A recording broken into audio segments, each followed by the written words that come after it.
was a summer transfer window unlike any other, with some of the biggest names in world football on the move before deadline day. And I'm pleased to say, as promised, we're joined by Gary Neville to look back on the window for Premier League clubs. Gary, very good morning to you. Thanks for joining us. Only one place to start, of course. That's the return of your old teammate Cristiano Ronaldo to Manchester United. We know what an incredible player he is.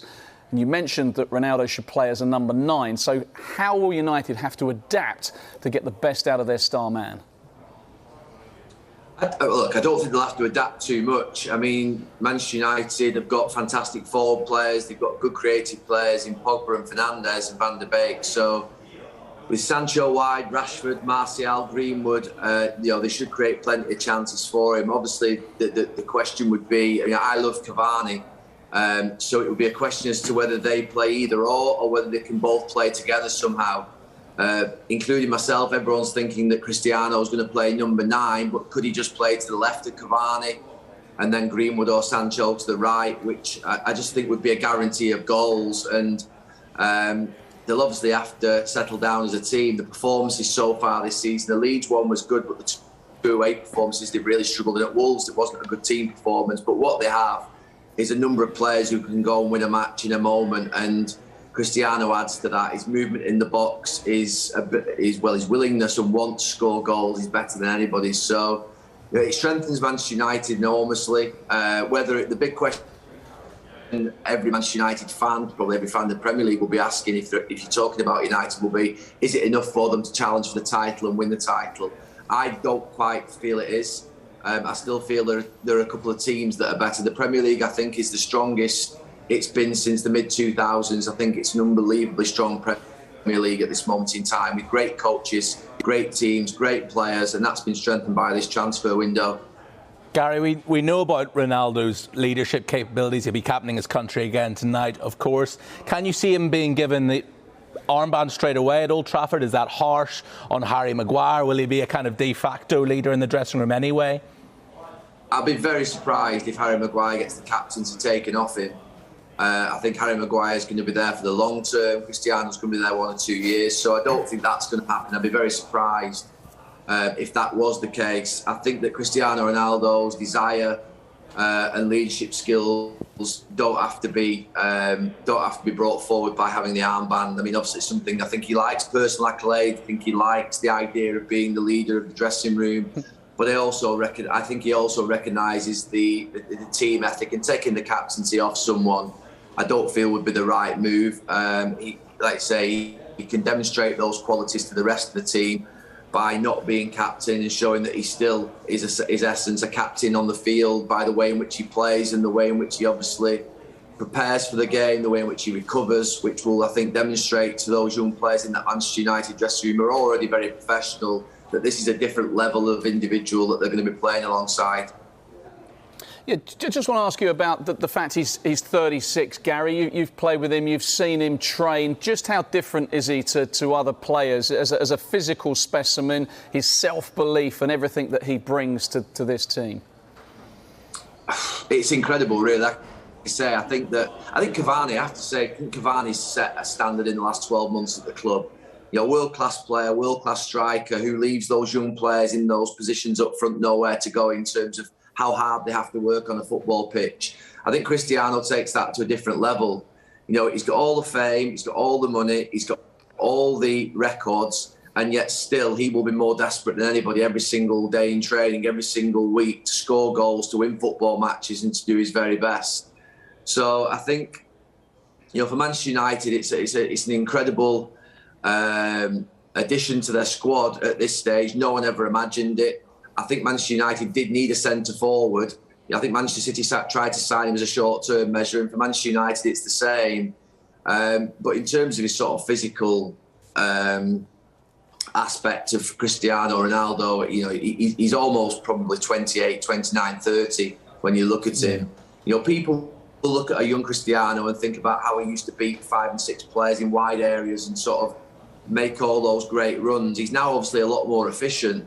But if Cristiano Ronaldo that you're seeing now was there 8 years ago, he would still be labelled a world-class player. His movement in the box, his ability to score goals, his composure in front of goal and taking chances. still makes him world class and still makes him someone who obviously is far from being over the hill. Gary, just one final question on Ronaldo. We saw that really lovely message to Sir Alex yesterday in that Instagram statement saying this one's for you. Give us an insight into their relationship. How pleased would Sir Alex be to see him back at Old Trafford, and how much of a role do you think you played in getting him back there? I would think it'll have been a big role. I think ultimately Cristiano's his own man and will make his own decision.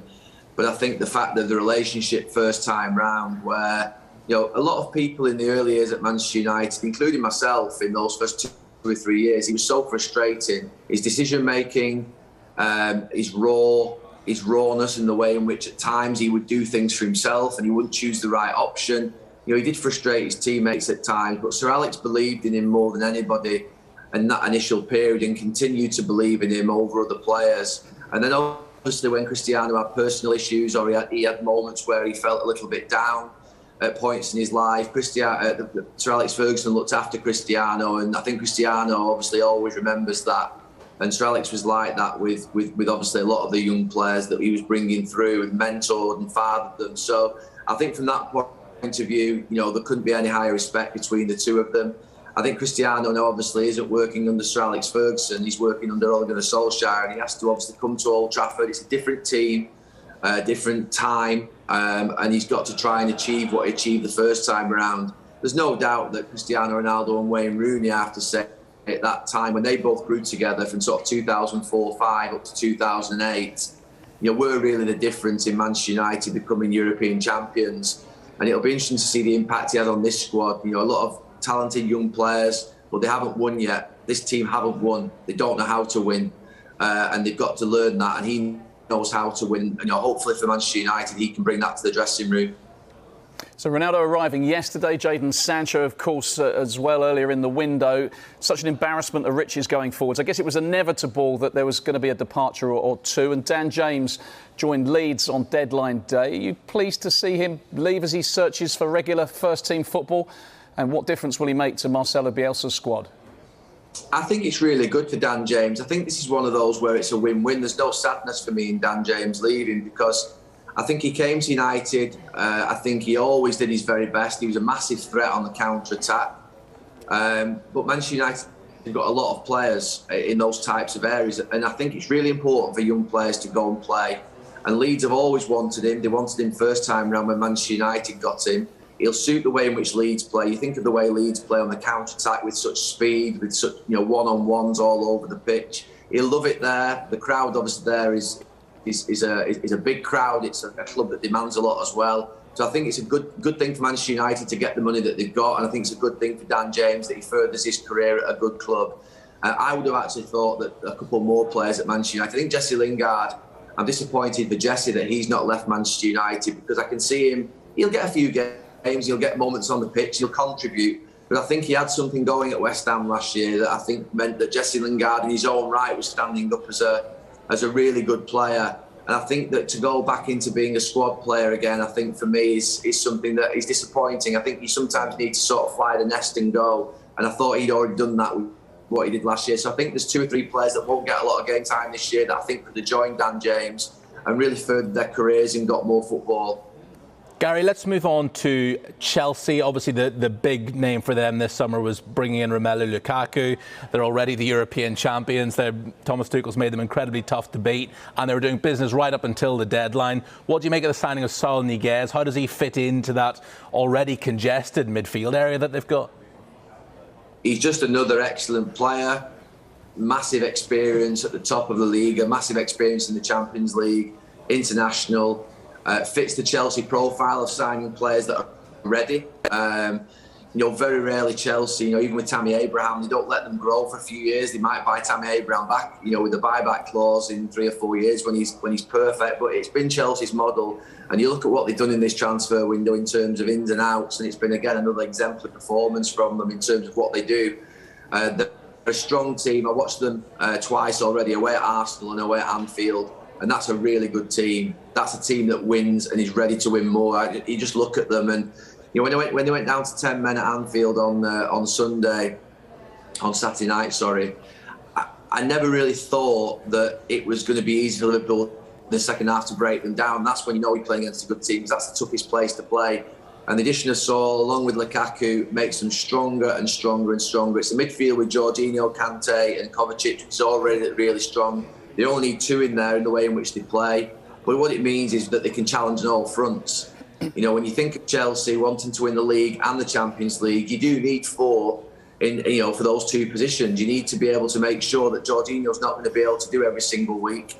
We know that. So I think from that point of view, it's a really good sign. It strengthens them enormously and makes them, to me, more formidable than they were last Saturday. I think Anfield last Saturday, they were formidable. They looked ready. And certainly against Arsenal the week before, they bullied them off the park. Gary, if we're being super critical of Chelsea and really sort of trying to pick holes, are they a bit light in defence? They let Kurt Zouma go late on. They failed to replace him. Thiago Silva's not getting any younger. You could argue that, but I think what they do have is a system of playing with those 2 players sat in front of that back 3 with the goalkeeper that I think makes them solid. So what I think Tuchel has done since he's come in is maybe recognise that they can't be a back 4. I think if you were looking at those as a pair of centre-backs, you'd be thinking, you're not sure they're going to win the league. But with the 3 that they have at the back, and sometimes it becomes a 5 with the 2 protecting in front, I think Chelsea are more than comfortable. You know, they've got a system of playing that protects the individuals from what would be potentially being isolated. And I think that now, with the confidence and the belief they have, when you win a Champions League trophy like they have last season, and you're going into this season with the business they've done in the transfer window, they're going to be very, very difficult to stop. Right, let's turn our attention, Gary, to Kylian Mbappe and that saga. Will he, won't he, will he, won't he? He didn't end up going to Real Madrid. PSG turning down an offer of £197 million and he can leave on a free next summer. I just can't get my head round this. What did you make of the turn of events? Did PSG turn it down or did Mbappe turn it down? I don't know. It's a strange one because I think if you can leave on a free next summer, then most of that £197 million will be going to Mbappe. Because I imagine they'll have clubs offering him huge amounts of money into his pocket rather than it going into PSG's pocket. It's a strange one for me. I mean, PSG doesn't surprise me. I think what they're trying to achieve this season with obviously the players that they have up front with Messi and Neymar and Mbappe, they're trying to create history and legacy at that club, and keeping them all 3 together, I think, is something that's obviously at the forefront of their minds. Maybe thinking that once he plays with Messi and Neymar this season, that they can try and work on him to sign another contract, and that, you know, the Real Madrid interest will pass or something will happen. So I can see why that would be the case. I'm not sure where Real Madrid are getting their money from. They're pleading poverty for the last sort of 6 months. So it's an incredible one, that one. Like I say, I don't know where Real Madrid are getting the money from. In any other club in the world, then they would accept that deal with a year to go. But obviously, Qatar don't have to accept that deal, and their ambition has been to see those 3 players up front play together. So yeah, slightly strange one, but it'll be an incredible year in Paris. If you can get over to Paris this year to watch football, you probably should go and have a week in there and watch a game or 2.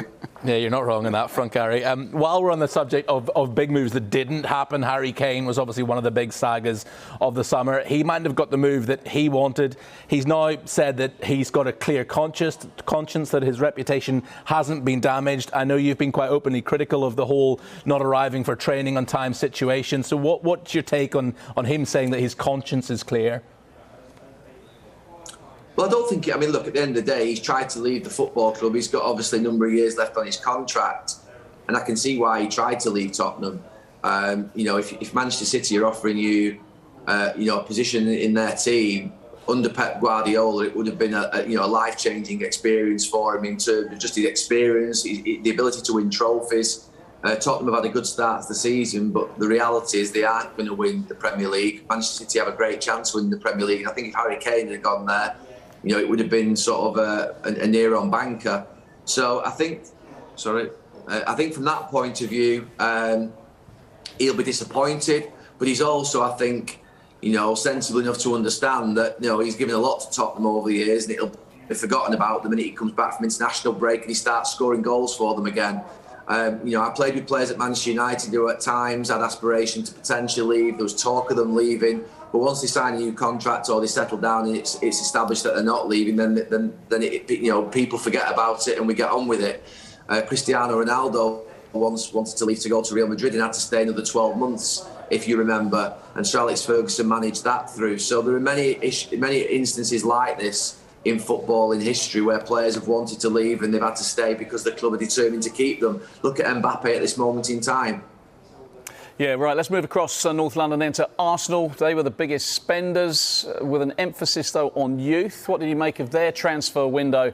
Could those signings now make or break Mikel Arteta's reign? Look, Mikel Arteta's just got to get those players all fit and in the dressing room and ready to go. He's had issues, obviously, with COVID.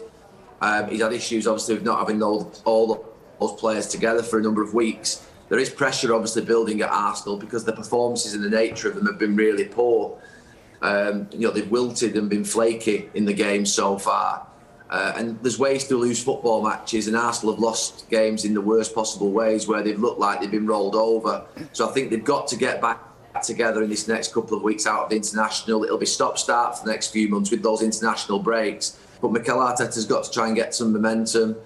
There's no real sort of signings that I look at and think, wow, they really excite me. But what they do have is a group of players that need to come together as quickly as possible and form a team. I think with Arsenal, sometimes it's not the signings that they bring in, it's more the actual senior players that you look at and think, well, what are they getting from them? What are they getting from Aubameyang, Lacazette, Xhaka? Those players that you think would hold them together, the goalkeeper. They've got to really sort of get themselves right in this next few weeks and create an atmosphere and culture in that dressing room of one that they're all together and aligned behind the manager together to get performances, because the first thing they have to do is forget about playing really well and winning loads of football matches. They have to start working for each other on the pitch and being difficult to beat, and they've been very easy to beat so far this season, which is not a good trait. Paul Merson was making the point yesterday, Gary, that you no longer hear that Arsenal have beaten another club to the signing of a player. It seems like there's no one else in for these players, and the reality is they're not attracting the world's biggest names at the moment, are they? No, but they're spending a load of money. I have to say, I'm not quite sure what the strategy is of Arsenal in respect to the transfer market. It just does seem a little bit all over the place. Maybe there is a strategy, but it's not explained very well. It's not clear. Sometimes you might see a signing out of left field that you think, well, OK, you can see where that one's come from. But there's quite a few of them, and not sure what style of play that they're sort of moving towards. But look, it'll all unfold in the next few weeks. Look, they're coming out of, Manchester United came out of a period with Sir Alex Ferguson, a sort of long-term manager who was an institution, and it's very difficult. And Arsenal are still suffering coming out of the period of Arsene Wenger that had set something up in that club that was really special.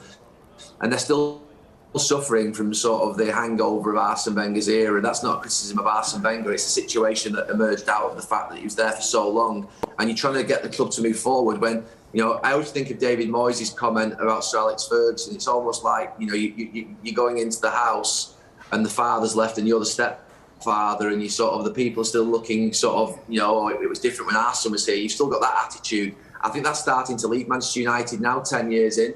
But because I think most of the people that were there under Sir Alex have left or have accepted the fact that he's never coming back. But there's probably still an element of that at Arsenal with Arsene Wenger, and it's not necessarily actually within the squad or even within the football side. It's sometimes the non-football side that holds everything back, that just that feeling of sort of not being happy in the club. And there's something not right at Arsenal at this moment in time. There's a lot of sort of what would be, I think, lack of surety at the top in terms of what's the strategy of sort of coming down. And that happened at United 5 or 6 years. They've settled down now and stabilised at United. It seems a lot better, even though they haven't started winning yet. So you've got to win yet, but you've got to stabilise first after the period that they've had with Arsene Wenger, I think. Gary, great stuff. Good to get your thoughts, as always. Thanks for joining us this morning. Thank you.